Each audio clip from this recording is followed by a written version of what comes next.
आज हम लोग शिव जी की पूजा करने जा रहे हैं। शिव जी के स्वरूप में एक स्वयं साक्षात सदाशिव हैं और उनका प्रतिबिंब शिवस्व।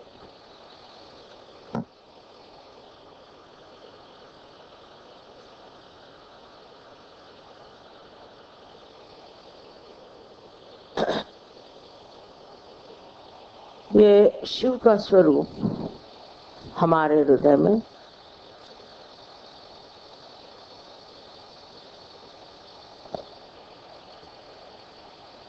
हर समय आत्म स्वरूप बन के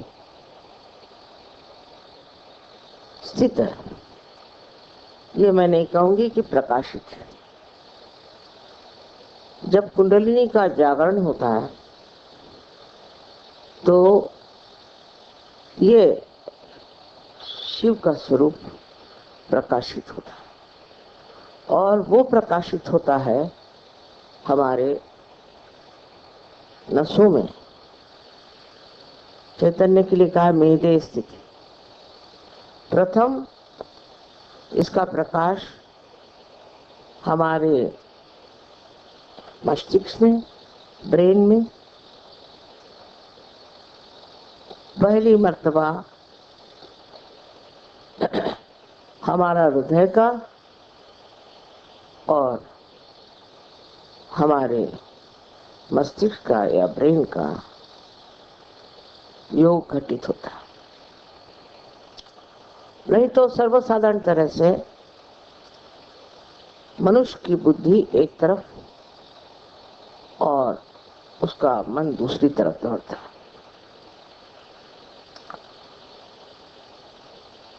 इस योग घटित हो जाने से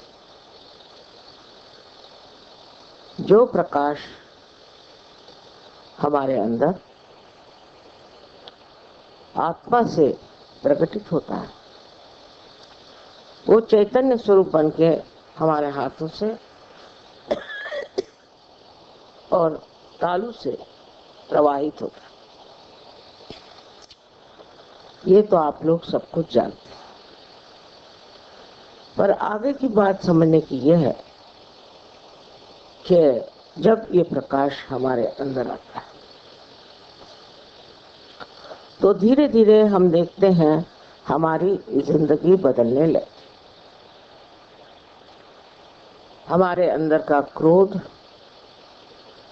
और अनेक जो हमारे शत्रुत्व हैं वो खत्म हो जाते। धीरे धीरे सब चीजें गिरती जाती हैं और मन में श्रद्धा प्रस्थापित होती है। श्रद्धा में बुद्धि जागृत होती है। किसी भी चीज का महत्व नहीं रह जाता। अब शंकर जी की जो हमने एक आकृति देखी है, एक अवधूत पहुंचे हुए एक बहुत कोई अवलिया हो उस तरह के होते। उनको किसी चीज की सुध बुध नहीं, बाल बिखरे हुए हैं, जटाजूट बने हुए हैं, कुछ नहीं तो बदन में कौन से कपड़े पहने, क्या करें, इसका कोई विचार नहीं। ये सब काम उन्होंने नारायण को, विष्णु को दे दिया। वे स्वयं मुक्त व्याघ्र का चर्म पहन करके घूमते हैं और इनकी सवारी भी नंदी की है जो किसी तरह से पकड़ में नहीं आ सकता। कोई घोड़े जैसा नहीं कि उसमें लगाम हुआ कुछ, जहां नंदी महाराज जाए वहां शिव जी चले जाता। उनको किसी चीज में कभी भी ये ख्याल नहीं आता कि लोग क्या कहेंगे, दूसरों का क्या विचार होगा। हम अगर ऐसे कपड़े पहन के और नंदी पे बैठ करके इधर उधर भटके तो लोग हमें क्या कहा, क्योंकि वो अपने ही अंदर समाये हुए, अपने ही खुशियों में बैठे हुए हैं। उनको कोई भी संसार से ये मतलब नहीं है कि दुनिया हमें क्या कहेगी, लोक लाज क्या होती है। ये तो इनके विवाह में भी आपने वर्णन सुना होगा कि जब ये विवाह करने आए तो श्री विष्णु ने जब देखा तो उन्होंने सोचा ये क्या दूल्हा मेरे बहन के लिए आया है बेकार का, इसे कैसी मेरी बहन शादी करे। लेकिन पार्वती जी जानती थी कि उनके योग्य यही पति जो एक मस्त मौलाद हो, किसी चीज की उनको कदर है। सब चीजों से जब आदमी ऊपर उठ जाता है तो उसके लिए सब चीज एक किंचित पदार्थ हो जाती, उसका ध्यान इस ओर नहीं जाता। ये शिव जी का जो अवतार हम लोग देखते हैं बहुत हमें प्यारा लगता है, मोहक लगता है, और सब लोग सोचते हैं कि शिव जी का सारा ही काम कुछ तो भी विशेष। लेकिन जब सहयोगियों में शिव जी का प्रकाश आता तो उनका भी जीवन बदलने लगता है। मैंने देखा है कि इससे पहले कि सहयोग में आए, औरतें भी आदमी भी बहुत सज धजना पसंद करते थे। सारा ध्यान इसी में रहता था कि आज क्या पहने, कल क्या पहने। और आजकल तो इसका प्रादुर्भाव बहुत हो गया है, क्योंकि सब जगह बहुत सारे ब्यूटी क्लिनिक निकल आई हैं, ये है वो है, तो औरतें इसमें बहुत फंसी।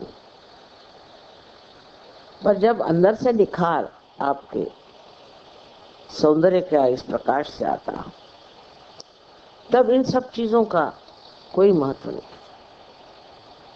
उसी तरह आराम भी एक तरह से आत्मा का ही आराम मनुष्य खोजता है।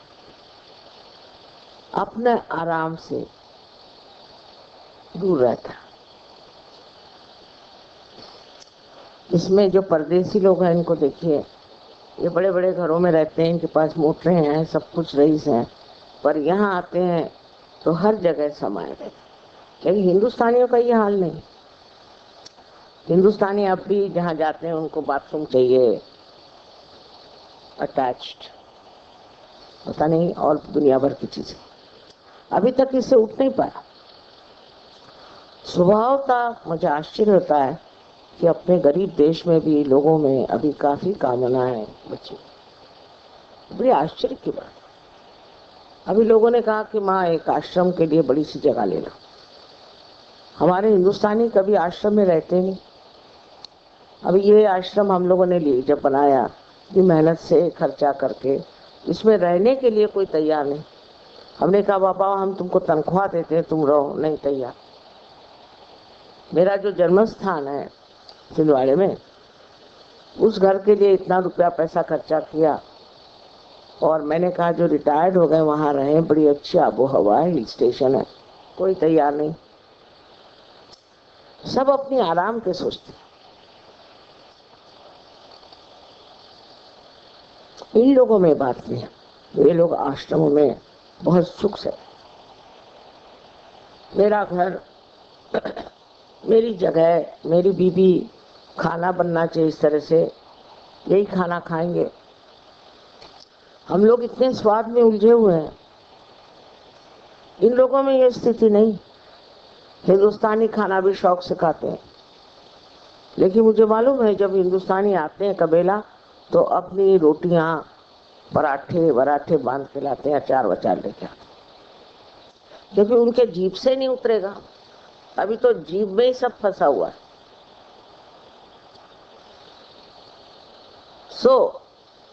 ध्यान करने से जब तक ये चीजें छूटेंगी नहीं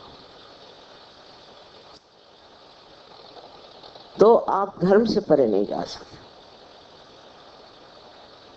एक छोटी सी बात समझने की है कि त्याग में भी हम लोग कम पड़ जाते। इस बार इन्होंने कहा कि माँ आप इतनी बड़ी जमीन ले रहे हैं, इतना खर्चा करेंगे तो पूजा के लिए थोड़ा सा ज्यादा पैसा करना।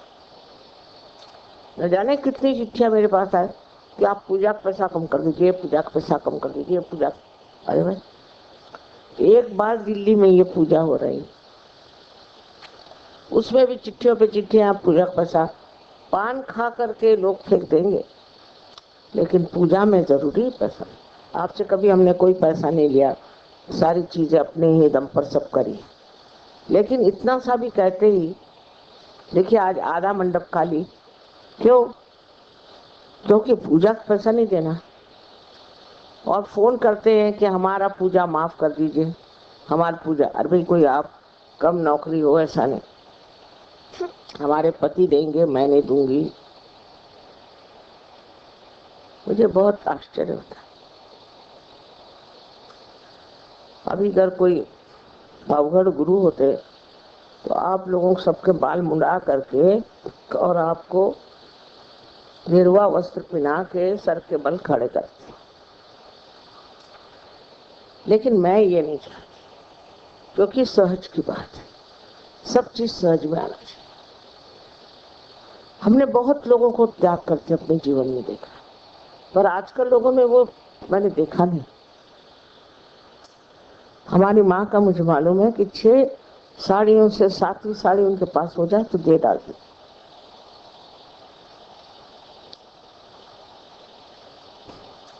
और वहां भी लोग आते हैं कबीला में, तो आश्चर्य होता है कि उनको अलग से कमरा चाहिए, अलग से घर चाहिए, अलग रहेंगे, सबके साथ मिलके नहीं रह सकते। जो सबके साथ मिलके रह नहीं सकता वो सहयोगी नहीं।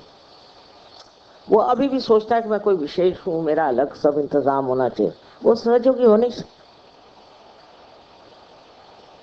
वो नाम मात्र को सहयोगी। जो शंकर जी का भक्त है उसको शंकर जी जैसा कहीं भी सुला दो, कहीं भी बिठा दो, कुछ भी खाने को दो, कोई किसी से मतलब नहीं, कोई टाइम की पाबंद नहीं, कोई चीज की मांग नहीं। ऐसा ही आदमी हम कह सकते हैं सहयोगी है। और शिव जी का आपके अंदर प्रादुर्भाव होगा। लोग तो इसको प्राप्त करने से ही पहले न जाने क्या क्या करते हैं। और किसी भी पद्धति में आप जाइए तो वो आपके सारे पैसे नोच लेंगे, बाल नोच लेंगे, पता नहीं क्या क्या करेंगे। ऐसा सहयोग भी नहीं। लेकिन ये वृत्ति जो हमारे अंदर अब भी बनी हुई है, इसको छोड़ना चाहिए। ये प्रयत्न करना चाहिए कि हम क्या क्या चीज छोड़ सकते हैं। जब तक ये मस्ती आपके अंदर नहीं आएगी तब तक आपको शिव जी के भक्त नहीं कह सकते। माता जी के तो हर तरह के भक्त हैं, उसकी कोई विशेषता तो है नहीं। हर तरह के भक्त हैं, चाहे जो भी करें, चलो माँ ही है, माँ माफ कर देती। पर माफ कर देने से आप उस पद को प्राप्त नहीं कर सकते। माफ करने की बात सबसे बड़ी यह है कि शिव जी से हर समय माफी मांगो, हर समय क्षमा मांगनी चाहिए। क्योंकि पग पग पर हम ऐसे काम करते हैं जो हमें नहीं करना चाहिए।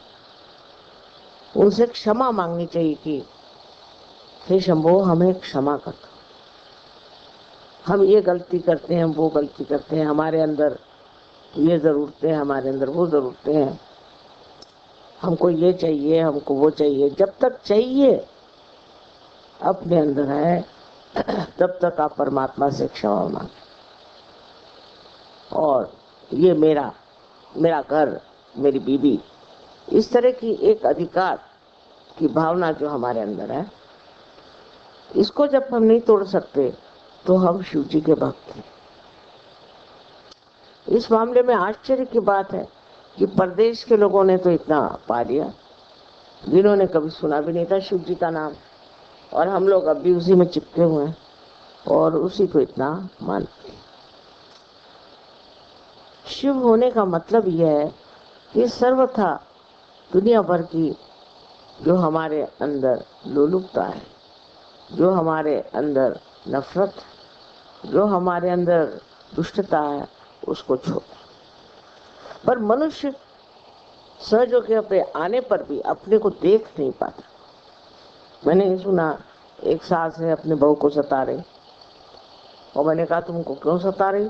कहा मैंने कभी सताया ही नहीं। अच्छा, सिनेमा में जाएंगे, देखेंगे कोई सास बहू को सता रही तो रोएंगे वही, और घर में आके बहू को सताएंगे, या बहू सास को सता, लेकिन कहेंगे मैंने कभी किसी को सताया ही नहीं। इस तरह के एक झूठ को अपने आवरण में रख के सहयोग में आप उठ नहीं सकते, क्योंकि यह आपकी जिंदगी बदल देगा।